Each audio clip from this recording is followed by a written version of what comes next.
சரணே, ம் நாளைக்கு எனக்கு ஏதாவது ஒன்று ஆச்சுன்னா நீ வேற கல்யாணம் பண்ணிப்பியா? உன் கூட குப்பை கொட்டினதே போதும், இதில் இன்னொரு கல்யாணம் வரவா? அதெல்லாம் நான் பண்ணிக்கவே மாட்டேன்.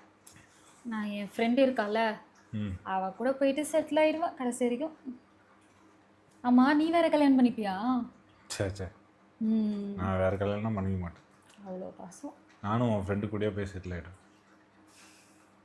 ஓ, கதை இப்படி போகுதா? ஹாஸ்பிட்டலுக்கு போனியே, டாக்டர் என்ன சொன்னாங்க? ரெஸ்ட் எடுத்தா சரியாயிடுன்னு சொன்னார். ம் தலைவலிக்கு என்ன சொன்னாங்க? உன்னை பற்றிலாம் எதுவும் சொல்லல. ஆ அவர் பேசுறத கொஞ்ச நேரத்துல அவரே மறந்துடுறாரு. அப்புறம் அது எல்லாம் பேசி முடிச்சு சாரி. முன்ன மாதிரி இப்பெல்லாம் என்கிட்ட பேசுறதே இல்லை. வேலைக்கு போகிற இடத்துல எவளையாச்சும் பிடிச்சிட்டு இருப்பானோ, ஒருவேளை நம்ம அழகா இல்லையோ, அப்படித்தான் இருக்கும் போல.